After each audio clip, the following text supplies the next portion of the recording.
اس کے بعد میں دعوت دیتی ہوں سائرہ محمد غوث کو، جن کی تقریر کا عنوان ہے نماز کی اہمیت و فضیلت، اور یہ صف الاول کی طالبہ ہے۔ یہ چھوٹی طالبہ آپ کو چھوٹے چھوٹے الفاظ میں ایک خوبصورت تحریر کو ایک خوبصورت تقریر کے انداز میں آپ کو سنائیں گے۔ کسی نے کیا خوب کہا، یہ چھوٹی چھوٹی عبادت بڑا صلہ دے گی، یہ چھوٹی چھوٹی عبادت بڑا صلہ دے گی، گلاب کی طرح تیرا چہرہ کھلا دے گی۔ مت چرانا کبھی اللہ کی عبادت کو، یہ عبادت خود تجھے اللہ سے ملا دے گی۔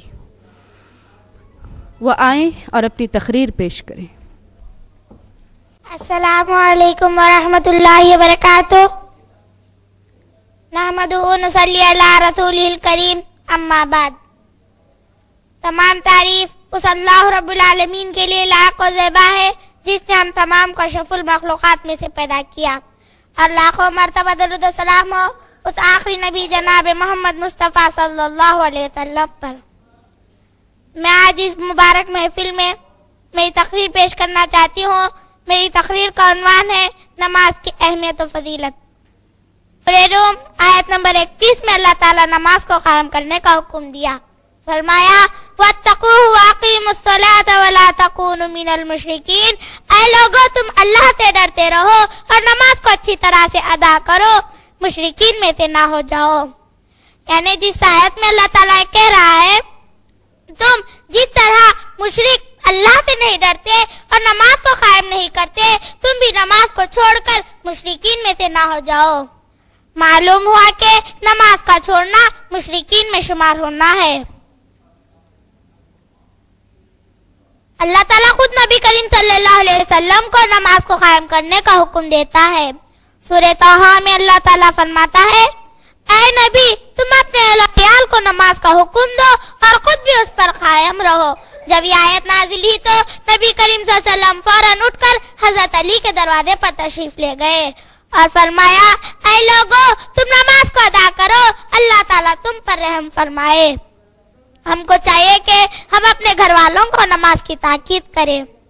اللہ تعالیٰ نے تمام احکام حضرت جبرائیل علیہ السلام کے ذریعے سے نبی کریم صلی اللہ علیہ وسلم تک پہنچایا، لیکن یہ نماز جسے اللہ تعالیٰ نے معراج کی رات آسمان پر بلا کر عطا کیا، اللہ تعالیٰ نے سب سے پہلے 50 وقت کی نماز عطا کی۔ موسیٰ علیہ السلام نے کہا تمہاری امت اس کو ادا نہیں کر سکتی، جو اس میں تخفیف کرا کر لاؤ۔ نبی کریم صلی اللہ علیہ وسلم گئے اور کم کرائے۔ جب نبی کریم صلی اللہ علیہ وسلم واپس آ رہے تو موسیٰ علیہ السلام نے پھر اسی طرح کہا، پھر نبی کریم صلی اللہ علیہ وسلم گئے اور کم کرائے۔ اسی طرح 5 وقت کی نماز تک کم کرایا، پھر بھی موسیٰ علیہ السلام نے اسی طرح کہا۔ نبی کریم صلی اللہ علیہ وسلم نے فرمایا اب مجھے اللہ کے پاس جانے سے شرم آ رہی ہے، لہذا 5 وقت کی نماز پڑھنے سے 50 وقت کی نماز پڑھنے کے برابر ہے۔ اللہ تعالیٰ اپنے بندوں پر کتنا بڑا احسان کیا ہے، پھر بھی اس سے غافل ہوتے جا رہے ہیں۔ ہر نماز کی پابندی کرنا ضروری ہے، لیکن ان 2 نمازوں کی مزید فضیلت بتائی گئی ہے تاکہ اس کو سستی سے نہ چھوڑے۔ فجر کا وقت ایسا ہوتا ہے جس سے انسان کو اپنے بستر سے الگ ہونے سے سستی ہوتی ہے، اور عصر کا وقت ایسا ہوتا ہے جس سے انسان اپنے کاروباری میں مصروف ہوتا ہے۔ ان تمام حدیث سے ہمیں یہ بات بالکل واضح ہو گئی کہ ہم نماز کی ادائیگی سے کس درجے پر پہنچ سکتے ہیں۔ نمازوں میں بھی غفلت برت رہے ہیں، مسجدیں تو بنا لی لیکن نماز پڑھنے والے بہت کم ہو گئے ہیں۔ بڑی افسوس کی بات ہے۔ ہم کو ہر نماز کی پابندی کرنا ضروری ہے، کیونکہ کل قیامت کے دن اللہ کے سامنے کھڑے ہونا ہے اور اپنے اعمال کا حساب و کتاب دینا ہے۔ نبی کریم صلی اللہ علیہ وسلم نے فرمایا جب نیکی اور بدی پیش کی جائے گی تو سب سے پہلے نماز کا ہی حساب لیا جائے گا۔ جس کی نماز صحیح ہوگی وہ نجات پائے گا، اور جس کی نماز خراب ہوگی وہ ذلیل ہوگا۔ سورہ ماعون میں اللہ تعالیٰ فرماتا ہے فَوَيْلٌ لِّلْمُصَلِّينَ الَّذِينَ هُمْ عَنْ صَلَاتِهِمْ سَاهُونَ وَالَّذِينَ هُمْ يُرَاءُونَ وَيَمْنَعُونَ الْمَاعُونَ۔ بڑی خرابی اور نمازوں کے لیے جو نماز میں غفلت برتتے ہیں اور ریاکاری کے لیے نماز پڑھتے ہیں اور ساز و سامان دینے سے منع کرتے ہیں. یعنی جب کسی دینی مجلس میں بیٹھتے ہیں یا صاحب علم کے ساتھ ملتے ہیں تو نماز پڑھ لیتے ہیں کیونکہ کہیں ہماری عزت کم نہ ہو جائے. اللہ تعالیٰ ایسے لوگوں کے لیے بربادی کا فیصلہ کیا ہے. جو لوگ نماز کی پابندی نہیں کرتے اللہ تعالیٰ ان کا نقشہ قرآن مجید میں کھینچا ہے. فرمایا فی جنات یتساءلون عن المجرمین ما سلککم فی سقر قالوا لم نکو من المصلین ولم نکو نطعم المسکین. جنتی لوگ جہنمیوں سے پوچھیں گے اے جہنمی لوگ تمہیں دوزخ میں کس چیز نے ڈال دیا؟ جہنمی لوگ کہیں گے ہم نماز پڑھنے والوں میں سے نہ تھے اور مسکین کو کھانا نہیں کھلاتے تھے. معلوم ہوا کہ نماز کا چھوڑنا اور مسکین کو کھانا نہ کھلانا باعث جہنم ہے. نبی کریم صلی اللہ علیہ وسلم نے فرمایا سب سے بدترین چور وہ ہے جو نماز میں چوری کرتا ہے. صحابہ نے عرض کیا اے اللہ کے رسول نماز میں چوری کرنا کیا ہے؟ نبی کریم صلی اللہ علیہ وسلم نے فرمایا جو شخص رکوع اور سجدہ پورا نہیں کرتا وہ اللہ کے نزدیک سب سے بڑا چور ہے. آخر میں اللہ تعالیٰ سے دعا کرتی ہوں کہ اللہ تعالیٰ ہم تمام کو نماز کی پابندی کرنے والا بنائے. آمین ثم آمین. وآخر الدعوانا الحمدللہ. کے بعد میں دعوت دے رہی ہوں رقیہ بنت عبداللہ کو جن کی تقریر کا عنوان ہے ہر گھر ایک یتیم. عنوان تو عجیب ہے پر سننے کے بعد سمجھ میں آئے گا اس میں کیا ماجرا ہے. حاضرین، یہ ہماری طالبہ جو اسف الخامس کی ہے اپنے دستے خاص سے اس تقریر کو تحریر کر کے اب آپ کے آگے آ کے اپنے ہی انداز میں تقریر کی شکل میں پیش کریں گی. ماشاءاللہ یہ ان کا خیال تقریر لکھنے کا بہت اچھا ہے. اگر آج کل ہر گھر میں ایک یتیم ہوتا تو کوئی اس زمین پر یتیم نہ بچتا. نہ کسی کو یتیم خانے کھولنے کی ضرورت تھی، نہ ہی کسی یتیم پر ہمدردی کرنے کی یا انہیں تانا دینے کی جرات پیدا ہوتی. عزیز حاضرین، ہم بھی یہ پختہ ارادہ کرے کہ ہمارے گھر میں ایک یتیم کو لائیں. جب ایک بچہ یا بچی یتیم رہے، اگر یتیم خانے میں بھی چلے جائے تو وہ ایسی محبت نہیں پا سکتی جو اپنے گھر میں پا سکتی ہے. وہاں ایک ٹیچر کی محبت پا سکتی ہے، وہاں ایک آیا کی محبت پا سکتی ہے، لیکن ایک باپ کی، ایک ماں کی، ایک بہن کی، ایک بھائی کی، ایک خالہ کی، ایک چچا کی، ایسی الگ الگ محبتیں وہ نہیں پا سکتے. اس بہترین تقریر کو آپ غور سے سن کر اس پر عمل کرنے کی مکمل کوشش کریں. انشاءاللہ اللہ تعالی ہم تمام کو توفیق دے کہ ہمارے ہر گھر میں ایک یتیم لائے. اللہ کے رسول محمد صلی اللہ علیہ وسلم نے ایک یتیم کے ہاتھ پر اگر ہم سر پر اگر ہاتھ پھیریں تو اتنی بڑی ضمانت دی ہے کہ میں اور وہ جنت میں اس طرح رہیں گے. دونوں انگلیوں کو اللہ کے رسول شہادت کی اور درمیان کی انگلی کو بتا کر بتائے کہ اتنا قریب ہوں گے، اس کے درمیان کوئی حد فاصل نہیں ہے. تو عزیز حاضرین، یتیم کی اتنی بڑی فضیلت، یتیم کو اپنے گھر میں لانے کی اتنی بڑی فضیلت ہے.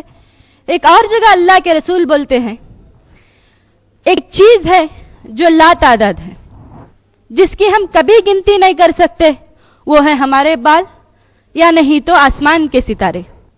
اللہ کے رسول محمد صلی اللہ علیہ وسلم نے بتائے کہ جو شخص اپنے گھر ایک یتیم لائے یا نہیں تو ایک یتیم کے سر پر اپنا ہاتھ پھیرے، اس کے سر کے بال، جس کے ہاتھ کے نیچے جتنے بال آئیں گے اتنے نیکیاں اسے ملیں گے. ماشاءاللہ اتنا بڑا اجر ہے ایک یتیم کو پالنے کا، اتنا بڑا اجر ہے ایک یتیم کو اپنے ساتھ رکھنے کا، اس کے ساتھ اچھا سلوک کرنے کا. ہاں یاد رکھو کہ ایک یتیم کو لا لینا ایک بڑی بات نہیں ہے. اللہ کے رسول محمد صلی اللہ علیہ وسلم نے ایک یتیم کو پالنے کی جتنی بڑی فضیلت بتائے ہیں، ایک یتیم کے ساتھ سختی کے اوپر اتنی بڑی وعید بتائے ہیں. سب سے بہترین گھر وہ ہے جس گھر میں ایک یتیم ہو اور اس کے ساتھ اچھا سلوک کیا جائے. سب سے بدترین گھر وہ ہے جس گھر میں ایک یتیم ہو، اس کے ساتھ بد سلوک کیا جائے. اللہ تعالی ہم تمام کو توفیق دے کہ یتیم خانے کھولنے کی جرات ہمیں اس دنیا میں بند کر دے، یعنی کہ اپنے ہر گھر میں ایک یتیم کو لائے اور اس کی پرورش کرے، اسے سب کی محبتوں سے نوازے انشاءاللہ تعالی. اب وہ آئیں اپنی تقریر کو پیش کریں. علیکم ورحمۃ اللہ وبرکاتہ. ان الحمد للہ نحمده ونصلی علی رسولہ الکریم. اما بعد، اعوذ باللہ السمیع العلیم من الشیطان الرجیم. بسم اللہ الرحمن الرحیم. یسألونک ماذا ينفقون قل ما انفقتم من خیر فللوالدین والاقربین والیتامى والمساکین وابن السبیل وما تفعلوا من خیر فإن اللہ به علیم. اس اجلاس میں میرا منتخب کردہ موضوع ہے ہر گھر ایک یتیم.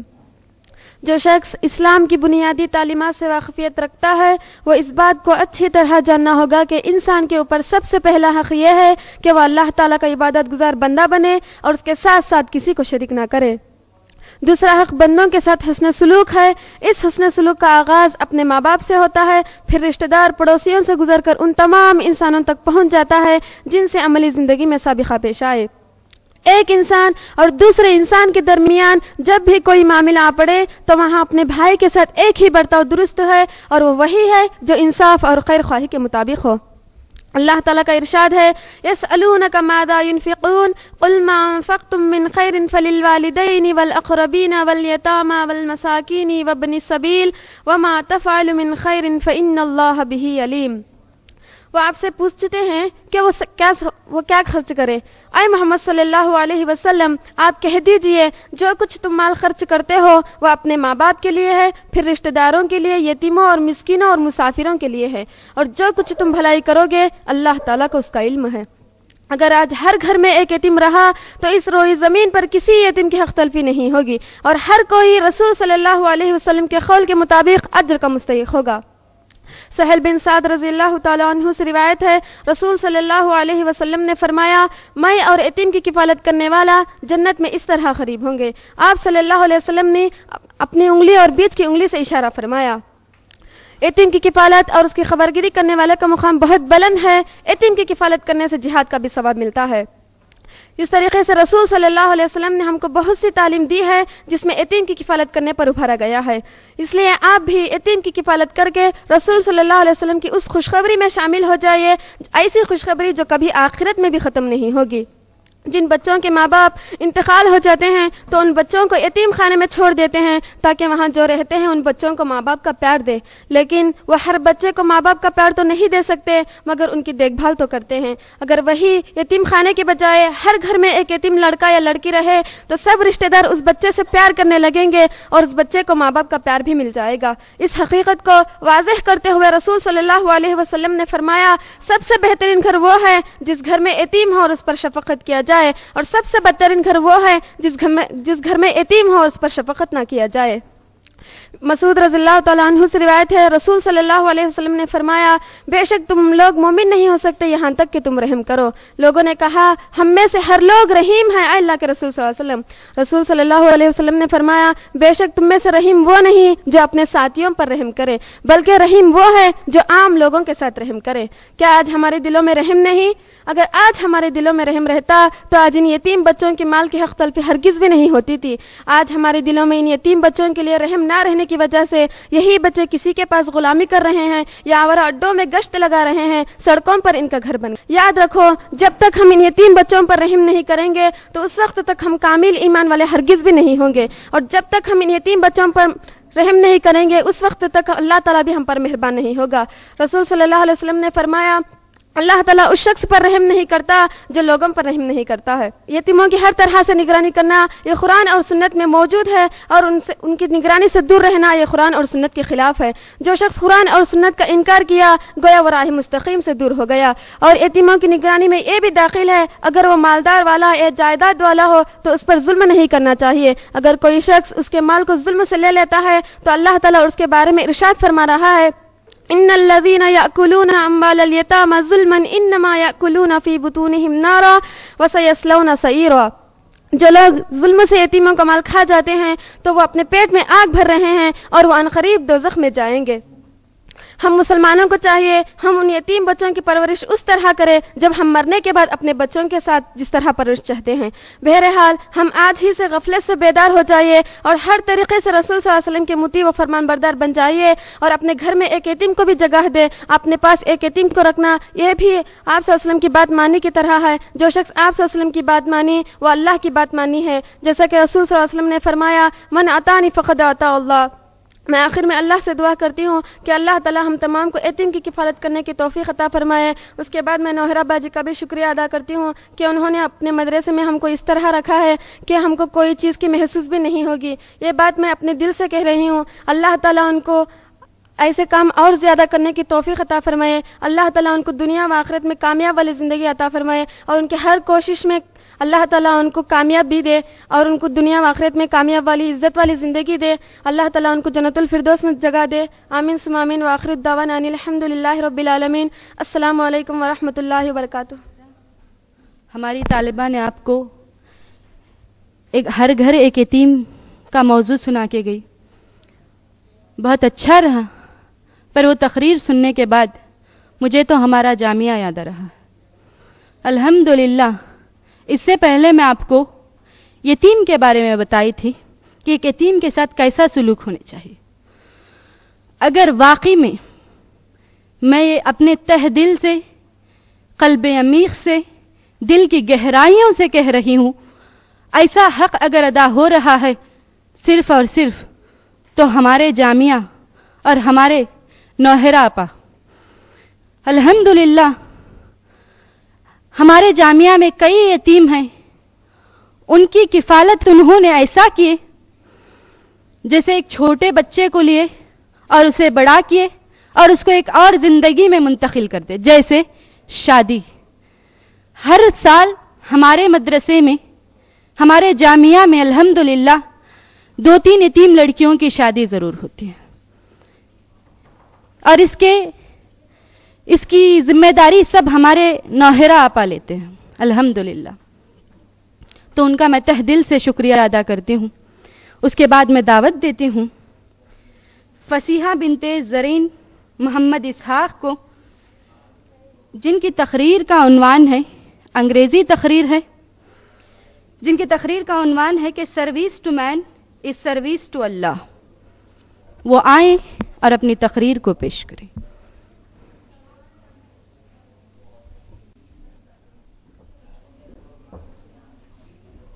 السلام علیکم ورحمۃ اللہ وبرکاتہ. نحمده ونصلي على رسوله الكريم. اما بعد فاعوذ باللہ من الشیطان الرجیم. بسم اللہ الرحمن الرحیم. Honorable Chief Guests, respected principals, teachers, audience, Islamic sisters. Today I am standing before you to say some speech about service to man is service to Allah. Some duties regarding to creature of Allah is called duties to human beings. There are many kinds of these duties. For example, how to behave with your relatives, with your friends, the poor and downtrodden, etc. Duties to neighbors is very important. Nearly 40 houses surrounding our house is our neighborhood. It is ordered to behave with our neighbors very nicely. If you hurt or trouble them, that means you are giving trouble to your most beloved Prophet Muhammad sallallahu alaihi wasallam. One who quarrels with his neighbors displeases Allah. His place after the death will be hell, not heaven. Hazrat Abu Hurairah radiyallahu anhu said, one person came to Prophet Muhammad sallallahu alaihi wasallam that a certain woman prays to Allah regularly, gives alms and performs fast in the month of Ramzan, but she hurt her neighbor with her tongue. Prophet Muhammad sallallahu alaihi wasallam remarked her and said, she'll go to hell. Orphans should also take care of orphans who are grown up should be helped and treated from their childhood. The people who behave with orphans very mercifully will go to heaven and will be the guest of Prophet Muhammad sallallahu alaihi wasallam. Inna ahabbal buyuta ila Allahi baytan fihi yatimun mukrimu. Regarding Allah, in which house orphans are respected and honored, is Allah's loving house. One shouldn't deceive an orphan, spending their property lavishly and corrupting him. Their property should be given in the hands of most trustworthy person. When they reach to their adulthood, hand over their property to them without diminishing it with a single coin. Allah has sent man to live in cities, villages, walk to markets and fulfill all his needs. But always lead the Islamic path and follow Sunnat and Farz, and perform the duties of Allah and his fellow men. This is called service to man is service to Allah. At last, I pray to Allah that He may enable us to serve people and follow Prophet Muhammad sallallahu alaihi wasallam ways. Ameen summa ameen wa ma alayna illa al-balaghul.